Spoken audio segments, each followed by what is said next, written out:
من الشيطان الرجيم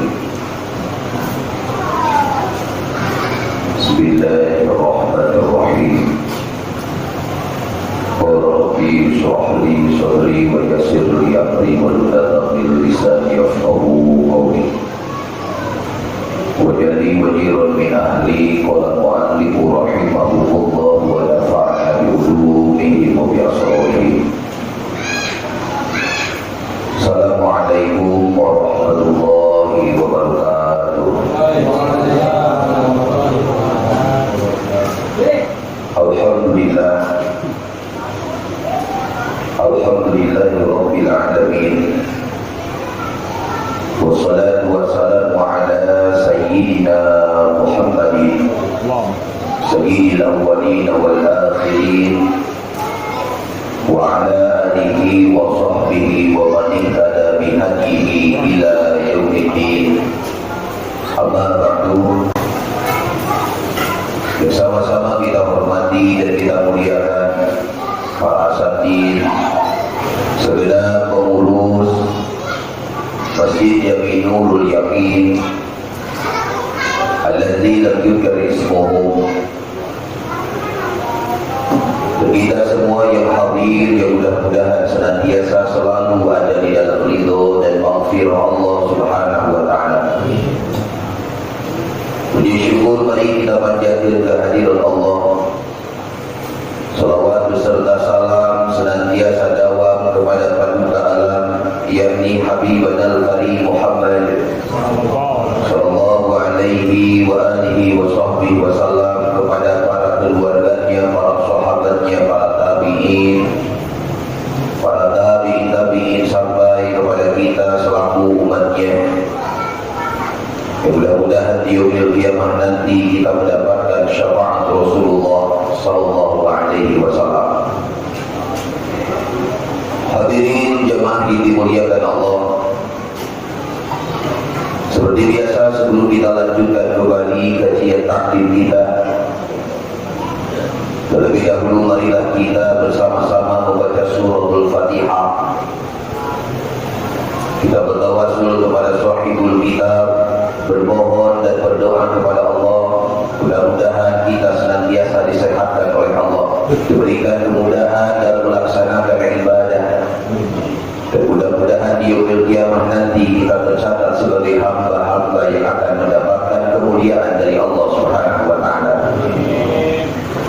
A'udzu billahi minasyaitonir rajim. Bismillahirrahmanirrahim. Wa idil baliyati wal munkarati wal bida'il waqi'ati fi darina wa ghairiha min jami'il bala'il muslimin wa rijal salamati wal afiyati lana fi abdanina wa dinina wa dunyana wa akhiratina ma'al qada'i hawaijina wa tafrijil humumina wa humumina wa liqabuli jami'i hawaijina wa maqasidina.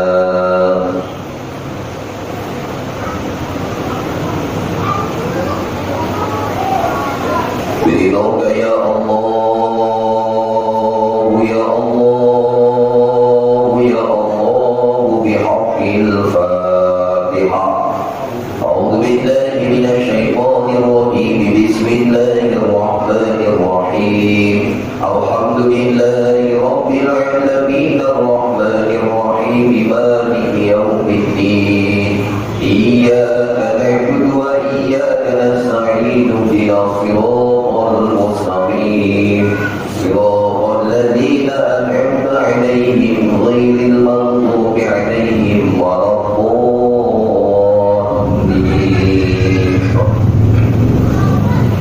Sambil berbunyi baik kita bersolawat terlebih dahulu. Salatullah salamullah ala rasulillah.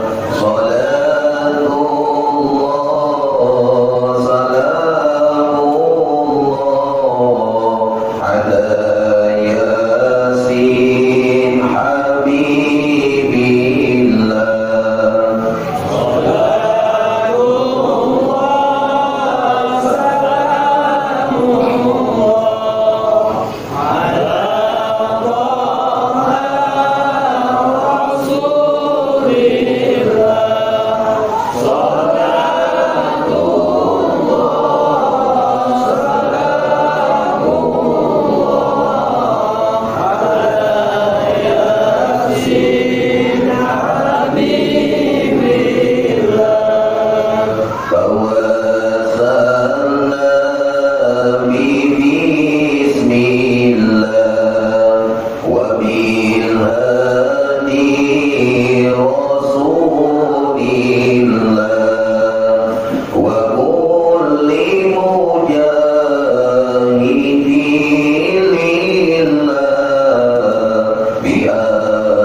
maka idal idawatu biadil badri ya Allah.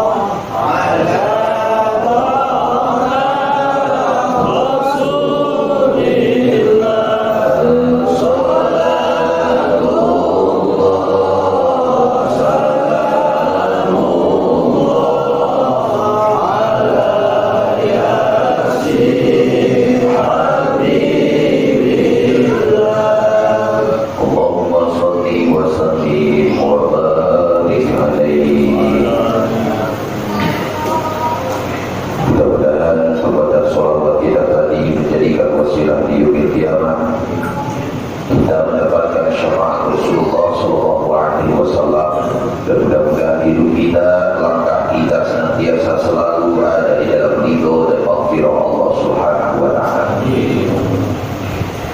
Bismillahirrahmanirrahim. Alhamdulillah, alhamdulillah wa syukurillah ala nikmatillah. Kembali kita di malam yang mulia ini bisa berkumpul, hadir kita bermunajat, duduk bersimpuh di tempat yang dimuliakan Allah. Mudah-mudahan setiap langkah kaki kita datang ke tempat mulia ini, Allah jaga akan bergugur seluruh dosa-dosa kita di hadapan Allah Subhanahu wa Ta'ala. Hadirin wal hadirat jemaah yang dimuliakan Allah, selesai kita membahas tentang bab thaharah, bab yang menjelaskan tentang bersuci, yang dimana di dalam ilmu fikih sebagaimana maklum kita ketahui thaharah itu terbagi menjadi tiga. Ini yang tidak jalankan oleh kita. Yang pertama, thaharah pada waktu kita melaksanakan wudu, sudah selesai kita bahas. Kedua, thaharah bersuci pada waktu kita melaksanakan mandi besar. Dan yang ketiga, thaharah dalam beristinja, yaitu ketika selesai kita buang hajat. Maka wajib kita beristinja, dan salah satu kewajibannya thaharah tersebut harus dengan air yang mutlak, air yang suci dan mensucikan. Tidak boleh dengan air yang mustakmal, tidak boleh thaharah dengan air yang mutaghayyir, yang berubah, dan tidak boleh thaharah dengan air yang mutanajis. Mau wudu, baik itu mandi besar ataupun istinja. Kalau terjadi ada orang yang berwudu atau mandi besar, begitupun dia istinja dengan air yang dimana air itu mustakmal. Apa gambaran mustakmal? Air yang biasanya mustakmal itu terjadi di air yang kurang dari 2 kula. Berapa liter 2 kula itu? 216 liter, itulah 2 kula. Kurang dari 216 liter, ada kekhawatiran, ada kepantasan, ini air mustakmal. Contoh, di ember yang ada di rumah kita, jarang sebabnya di kamar mandi kita itu pakai bak. Jarang ya? Ada di sini yang kamar mandinya pakai bak? Ada. Baknya pun kadang mungkin kecil. Kalau buat bak kita di kamar mandi, buatlah bak yang panjangnya 70 cm, lebarnya 70 cm, dalamnya 70 cm. Itu 2 bulan. Boleh dipotong. Tapi kalau misalnya kurang daripada 2 bulan seperti yang di ember, ya, galitnya di ember, ada air di ember, apakah setengah, apakah seperempat, atau mungkin full, itu air tak nyampe 2 bulan, sehingga dikala ibu dan bapak berwudu, air wudunya netes dengan air yang ada di ember tersebut, walaupun tak berubah, air itu tak boleh dipakai buat cebok. Air itu tak boleh dipakai buat mandi besar. Air itu tak boleh dipakai buat wudu. Jelas ya? Karena sedikit, kadang orang cebok, pas dia cebok ambil air bukan di keran, ambil yang di cebok. Istirqa si istirqa BM sekarang. Ambil dia air, gak tahu air tersebut mungkin sudah mustakmal. Ada pernah tetesan air wudhu di wajah netes ke ember itu. Ada pernah air wudhu yang nempel di tangan berpisah nempel dengan di ember air itu. Walaupun bersih, walaupun jernih, tidak boleh dipakai untuk melaksanakan wudhu kembali. Mandi besar, begitupun cebok. Bagaimana kalau dia pakai akhirnya dia wudhu dengan air tersebut, sholatnya tak sah kalau dia jalankan sholat. Kalau dia mandi, mandinya tak sah sehingga datang ke Masjid Haram.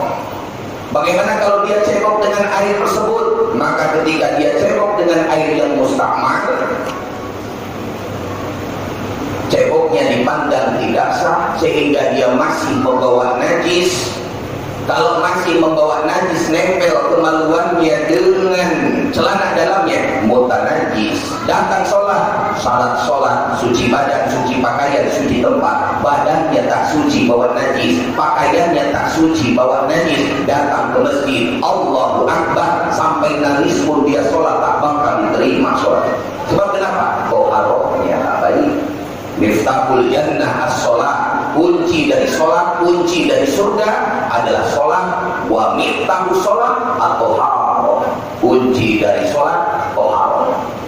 Maka baguskan toharoh kita, baguskan bersuci kita. Lihat alat toharohnya, air. Jangan sampai air itu mustakmal. Lebih-lebih dari mustakmal, mutagoyir, berubah. Air bekas merendam pakaian dipakai dulu, yang penting air. Nggak bisa. Kalau ada yang kayak begitu, pakai postek campur, pakai air wudhu, insya Allah kotor. Mutagoyir. Atau mungkin tidak mutagoyir, mutanajis lebih-lebih. Ternyata air itu sudah ketetesan air kencing. Loh kok bisa? Mungkin kencingnya dia berdiri. Dia kencing berdiri, ketika kencing berdiri meneteslah air kencing walaupun tak setetes, setengah tetes, seperempat tetes, seperdelapan tetes, 16 tetes, kena ke air yang kurang dari 216 liter, mutanajis. Kalau mutanajis, kita sholat tidak sah. Istanzihu minal baul, fa inna ammata adzabil qabri minhu. Baguskanlah toharoh kita, bersuci kita, terlebih-lebih pada waktu kita kencing, terlebih-lebih pada waktu kita buang air besar. Baguskan toharoh kita, karena ternyata orang yang paling banyak disiksa di alam kubur itu bukan karena ninggalin sholat. Orang yang paling banyak disiksa di alam kubur itu bukan orang yang tak berangkat haji, bukan orang yang tak berangkat umroh, bukan orang yang tak pernah ke masjid, tapi ternyata mereka orang yang kalau dia istinja tak benar istinjanya. Maka sebagai penyempurnaan bagaimana praktek istinja di pertemuan yang lalu, istirqa. Itu pada waktu kita buang air kencing, istirqa. Atau istibro kalau bahasa kita itu. DM kan? Enggak DM? Apa? Si Pak kita naikkan ke atas, turun lagi, belajarlah sekalian olahraga. Nah, 2 kali 3 kali, kalau tidak ada sisa. Atau nunggu sebentar, karena ada kekhawatiran ketika kita kencing langsung cebok berdiri keluar lagi. Nah, nunggu sebentar, gak perlu lama-lama, 4 jam setengah sudah. Ya, susah keluar pencet. Boleh pencetnya sama istri tetangga? Nggak boleh. Masalahnya istri tetangga ya. Kalau istri sendiri tak masalah. Pencet agak bakar secara halus, biasanya suka ada air daripada seni yang tersisa. Setelah beres keluar, barulah kita cebok. Kalau buang air besar, usahakan ini tetapkan. Jadi ketika buang air besar yang ditetapkan ini al-wusta. Jangan semuanya Pak, yang bagus itu. Ini udah mau gini semuanya. Jempol, telunjuk, ibham, sababah, wusta, insir, binsir. Apa? Ibham, jempol, sababah, telunjuk, wusta, jari tengah, khinsir, binsir, jari manis, khinsir. Ini mana yang bagus? Sunnah Nabi al-wusta. Maka yang bagus ini dua. Kalau buang air besar, Lalu kalau ada kekhawatiran misalnya ada sisa kotoran yang tersisa, masukkan sedikit apa? Jari telunjuk, ya, jari tengah. Masukkan sedikit jari telunjuk, putar. Di mana putarnya? Di tempat buang tersebut. Apa namanya itu? Bahasa Jepangnya itu keror salawe. Wallahu a'lam bahasa kita baik. Itu diputar dikit, biasanya suka ada sisa-sisa daripada kotoran. Itu penyempurnaan pada waktu kita melaksanakan buang air besar. Nggak perlu semuanya masuk, Pak. Cukup telunjuknya aja. Tapi kalau mau i'timad pada waktu cebok hanya al-wusta, jari tengah. Jari yang memasukkan sababah yang kiri. Jangan diganti dengan yang kanan kecuali lillah sakit kaki kiri, tangan kiri tadi. Kenapa sakit? Pak, misalnya atau nggak bisa gerak, boleh pakai yang kanan karena darurat. Itu semua sudah kita bahas. Maka malam hari ini kita akan masuk fasal baru. Malam hari ini kita akan membahas fasal bil adani wal iqamah. Pasal yang menjelaskan tentang adzan dan qomat. Tapi walaupun di sini menjelaskan pasal adzan dan qomat, tidak tertuju hanya adzan qomat saja. Bakal ada nanti di mana dalil melaksanakan adzan di kuburan, sudah ya. Lalu bagaimana seperti kita ada orang kesurupan, adzan pelan-pelan aja. Ada kebakaran, caranya nanti ada. Kalau ada kebakaran ada. Saya pernah Ustaz, kebakaran ada begitu. Yang adanya siapa? Kalau yang adanya tukang mabok ya kayak begitu.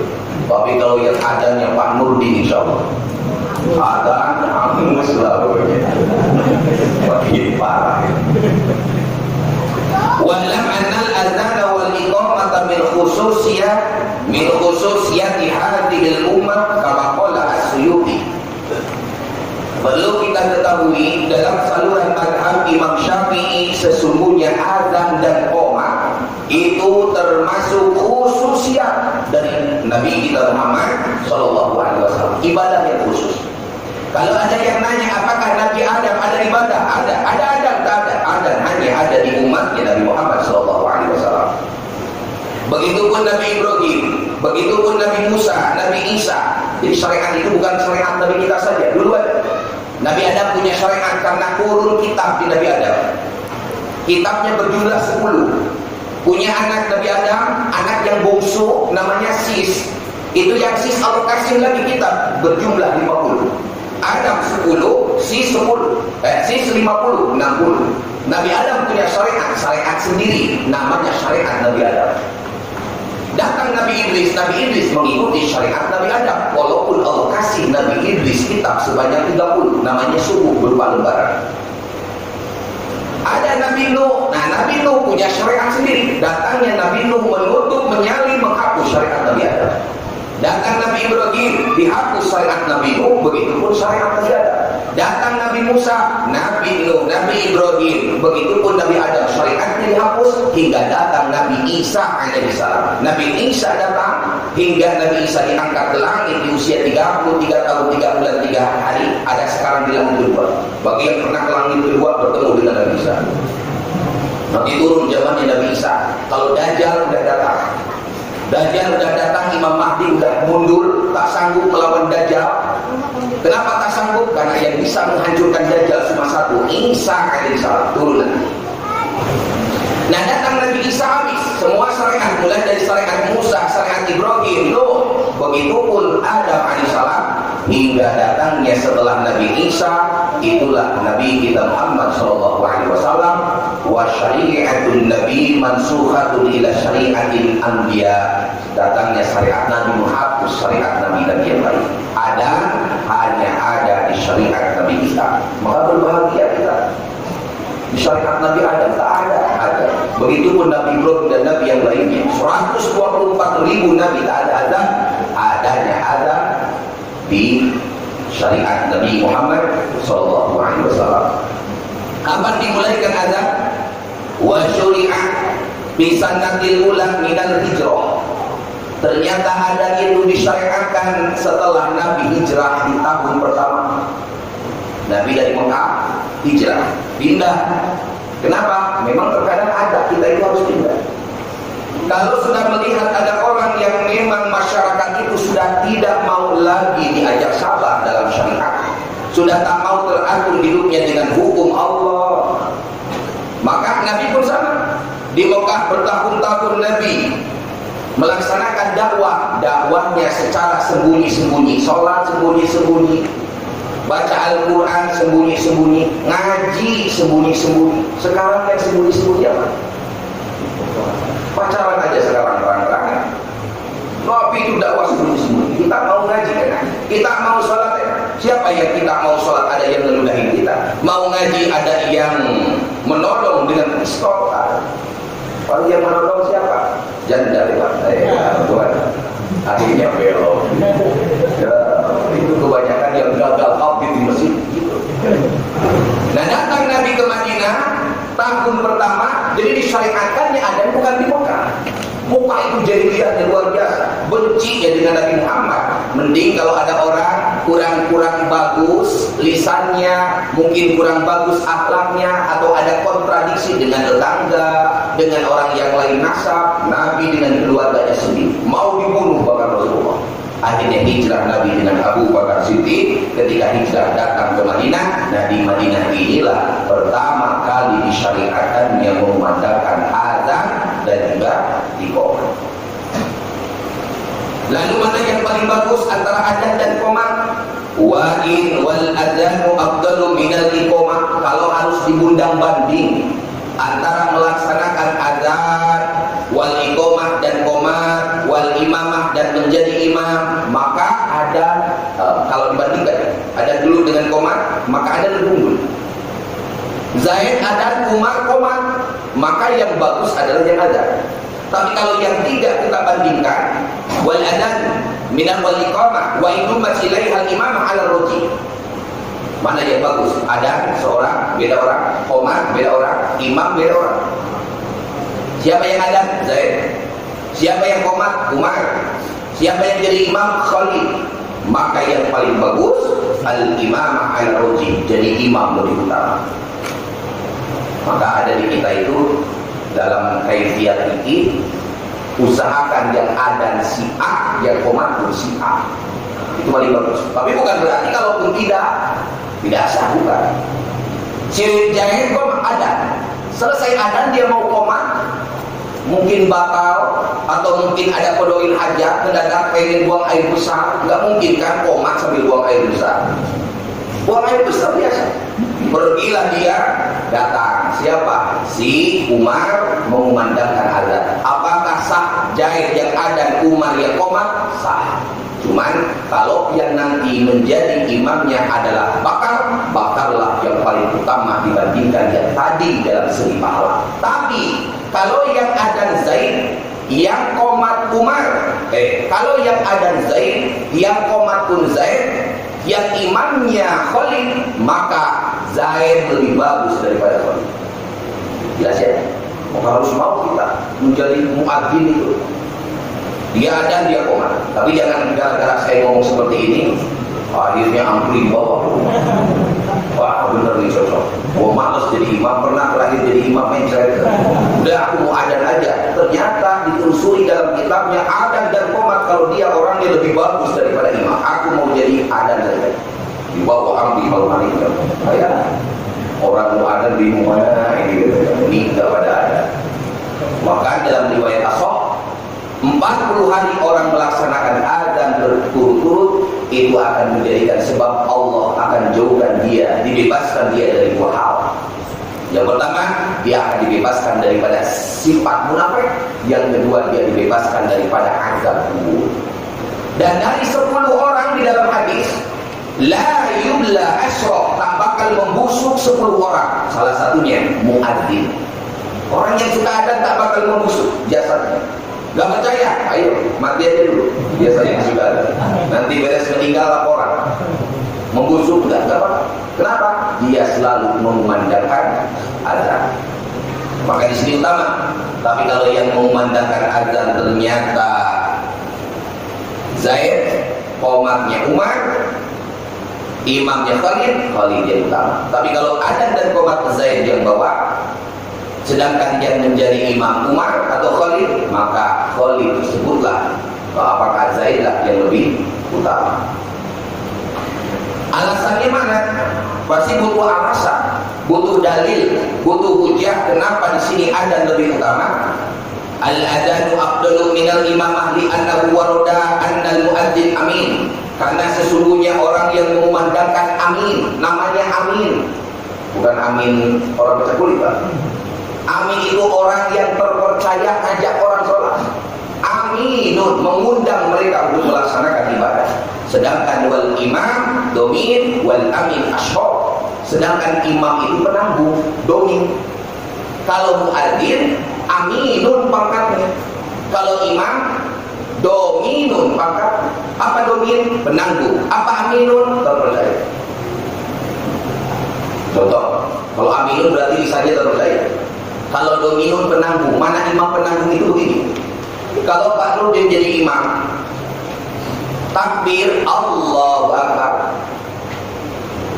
Ketika membaca surat, misalnya surat yang dibaca kuliah, wala ana abidun ma abadtum wala antum abiduna ma a'bud. Datanglah siapa? Zaid telat.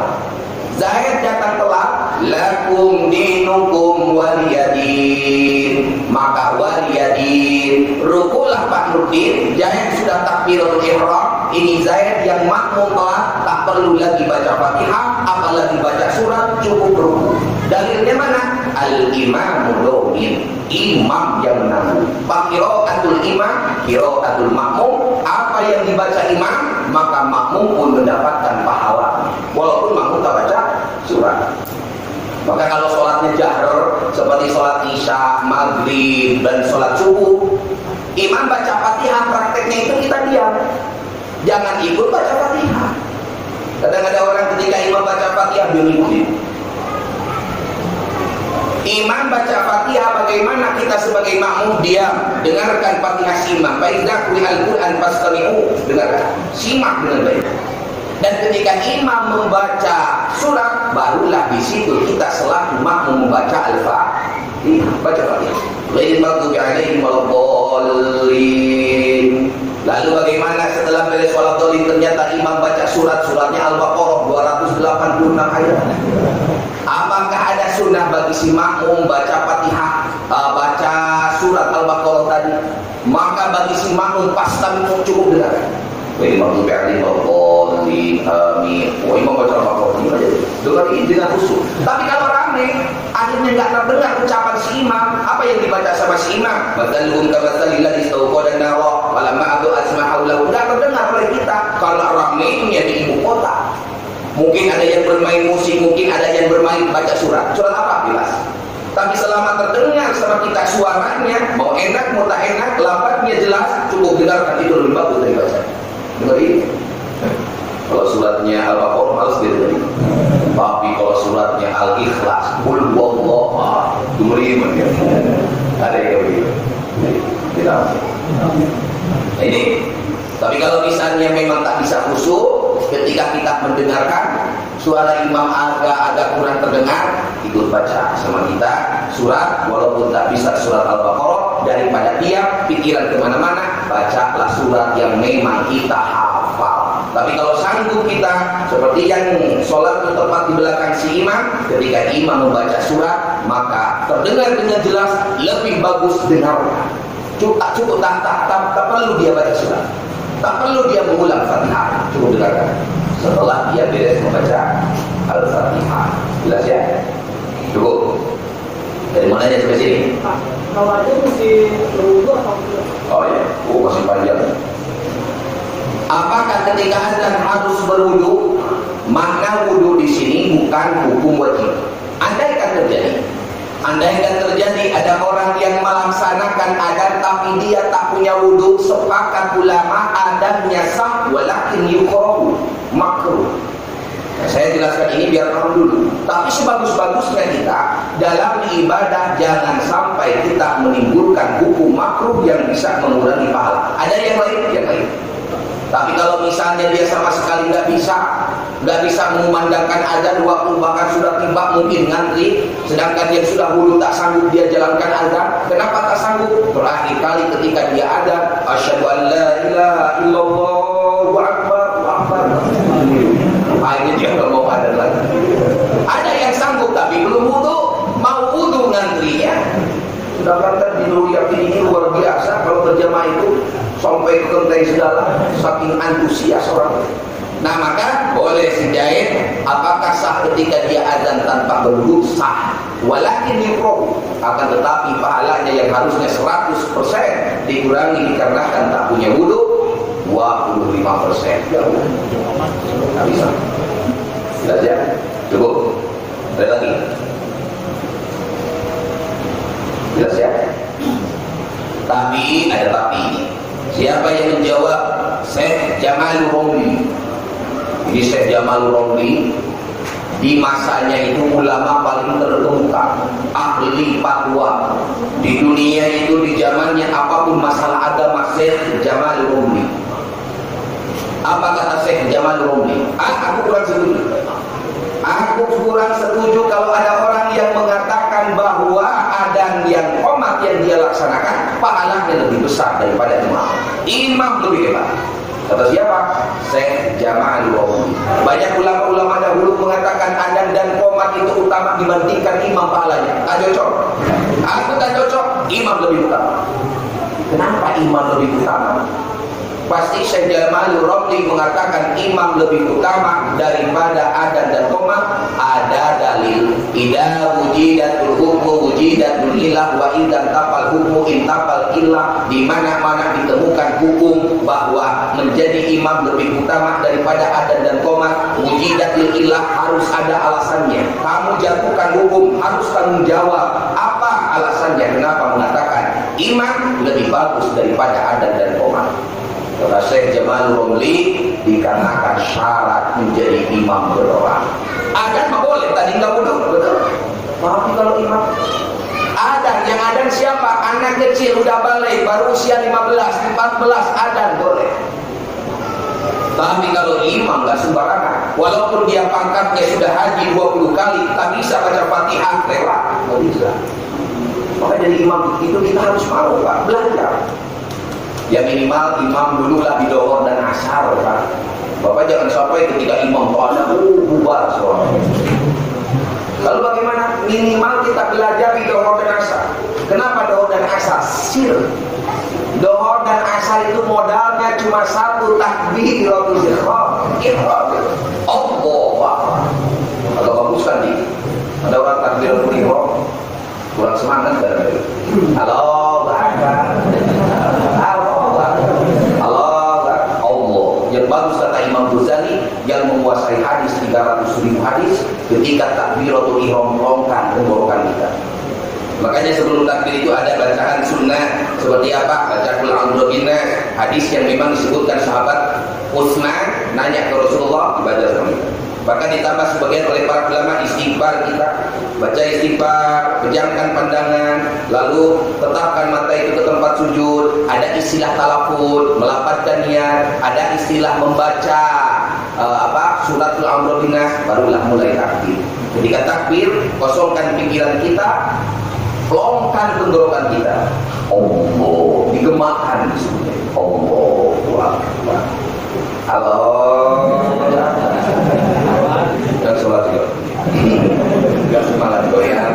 Allahu Akbar. Itu modalnya satu. Enggak satu, Pak, dua maksudnya. Sama itu. Bangun dari ruku. Jangan sampai bangun dari ruku Allahu Akbar.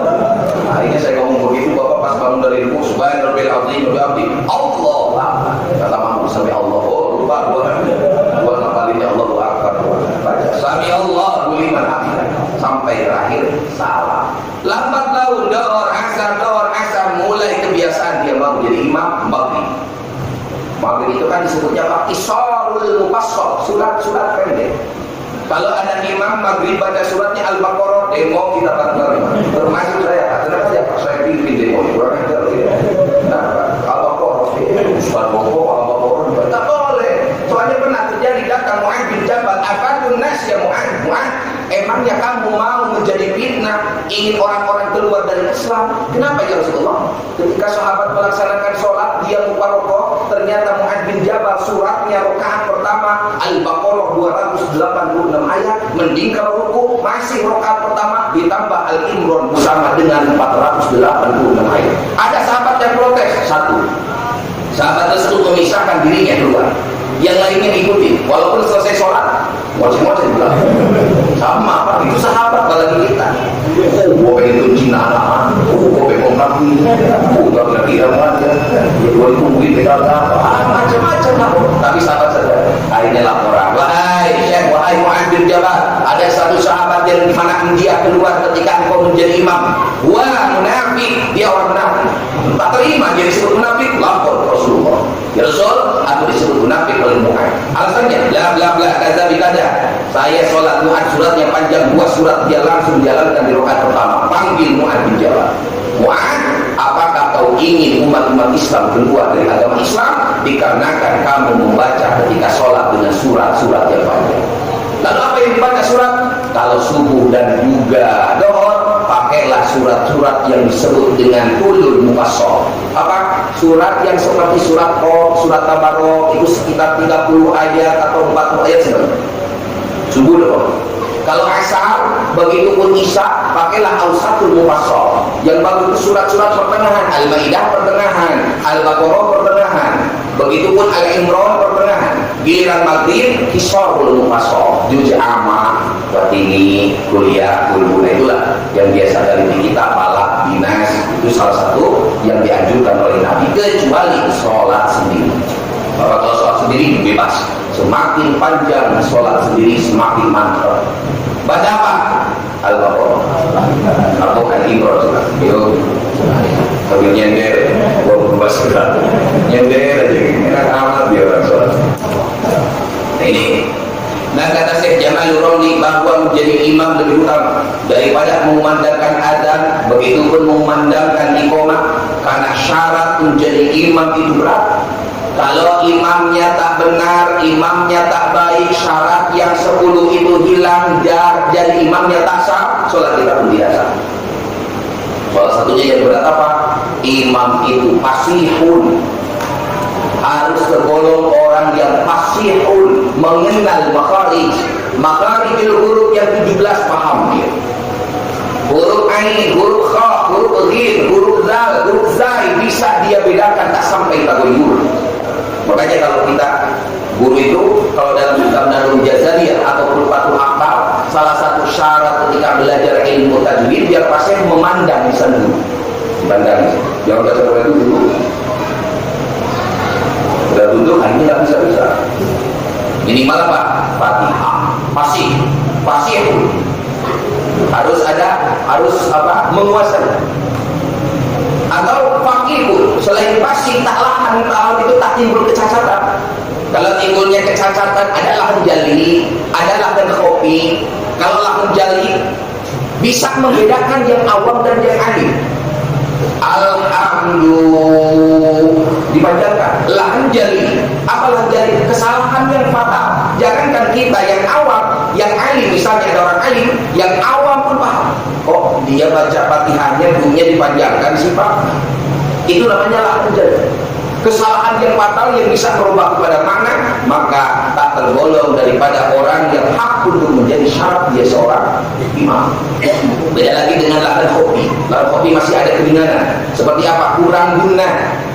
Mim dan mim, idgham mimi tak ditekan. Mungkin idhar safawi ditekan, mungkin idhar halqi yang harus jelas malah didengungkan. Itu disebut dengan lahan khofi. Kesalahan yang khofi yang sama. Apakah kalau timbul kesalahan yang sama harus mufaraqah? Kalau ada misalnya kurang gunanya, kurang idghamnya, tidak perlu mufaraqah, 27 derajat itu istimewa, lanjutkan sholat kita. Apalagi kalau itu terjadi di surat bukan di Al-Fatihah, maka Al-Fatihah itu harus benar-benar lebih terjaga. Dia pun harus faqih. Apa faqih? Paham cara sholat yang benar. Rata-rata ulama yang mengatakan orang biasanya menjadi imam syaratnya gugur biasanya waktu sujud. Ketika dia sujud, mungkin imamnya tak pakai peci. Akhirnya bagaimana? Ketika sujud dipegang kepala rambut. Padahal bukan kepala dia, kepala orang dia pegang. Tidak ada kerjaan. Kepala orang dia pegang. Ada kesalahan seperti itu coba. hamidah rabbana wa lakal hamdu mil'u samawati wal ardi wa mil'u ma shi'ta min syai'in ba'du. Allah sujud akbar, tangan diam aja terus. Lalu bagaimana? Tak sah sujudnya. Dikala sujudnya tidak sah, sholatnya pun tidak sah. Itu secara otomatis. Atau apalagi, ternyata ketika dia melaksanakan sujud ternyata kakinya nggak lipat. Nah ini sama. Oh sakit, beda lagi. Kita nggak ngomongin yang sakit, yang sehat, qadir, mampu dia ketika melaksanakan sujud jangan sampai kakinya nggak dilipat. Apalagi yang parah itu apa? Kakinya diangkat. Imam ada imam nemu tidur yakin kayak begitu, beli karung di bumi. Masukin karung, masukin karung 2 kali. Tapi bagaimana? Harus itu. Dan terjadinya kata para alim ulama tidak menemu itu di sujud yang kedua. Kalau sujud yang pertama terkadang ingat, tapi pas sujud yang kedua kakinya tetap terangkat. Bagaimana dengan sujudnya hanya satu yang benar, sujud yang kedua tidak benar? Maka walaupun sujud yang pertama sah, tapi sujud yang kedua tak masuk syarat tidak sah, maka secara otomatis bukan hanya sujudnya yang tidak sah, sholatnya pun tidak sah. Bagi makmum yang melihat, makmum wajib untuk mufaraqah, berpisah sholatnya dari imam yang demikian. Ini alasan Syekh Jamal Romli paling utama jadi imam. Maka masjid itu ada keistimewaan. Salah satu kewajibannya apa? Ada khusus. Siapa nanti sesi imamiyah yang akan mengatur. Jadi khusus imam itu diperlihatkan. Siapa nanti yang bakal mau menjadi imam Masjid Agung Nurul Yakin? Saya siap. Siap? Udah hafal berapa surat? Iqra 1 dulu. Kamu Iqra 1 aja belum, gimana menjadi imam? Jangan sampai khawatir. Tetap, ayo mulai dari Iqra 1. Nah, tanggung jawab. Mulai dari Iqra 1. Ayo belajar. Mbak, jangan sampai nanti Fatihah hafal pas surat Bismillahirrahmanirrahim. Bapak. Jadi imam hafal Pak. Imamnya ada beda ya. Belajar dulu, belajar. Kamu bisa nyapain Fatihah dulu, Fatihah selesaikan. Kamu udah paham Fatihah 100, ada 15 tasydid, udah paham. Udah paham huruf-huruf Fatihah ada 155, udah paham. Bisa membedakan hamzah, ain, ha, kha, jim, sin, shin, fa, beda semuanya udah paham. Fatihah udah bagus surat.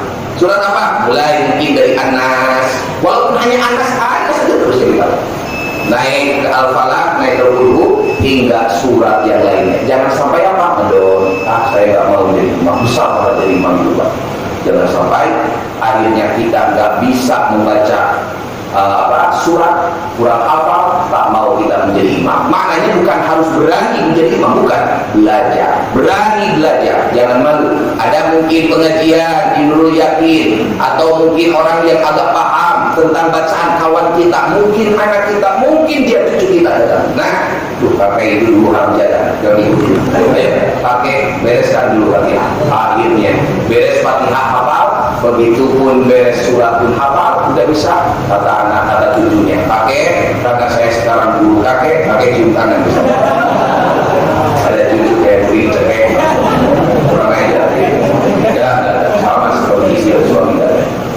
Nah ini salah satu keterangan dari Syekh Jamal Romli kenapa ada dan kenapa imam lebih utama daripada ada dan iqamah, walaupun sebagian ulama mengatakan azan dan iqamah lebih utama daripada imam. Insyaallah kita bahas kembali di pertemuan yang akan datang. Mudah-mudahan amal-amal ibadah kita diterima Allah Subhanahu wa taala. Ya Allah, biha ya Allah, biha ya Allah, bihusnil khatimah ya Allah, biha ya Allah, biha ya Allah, bihusnil khatimah.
Assalamualaikum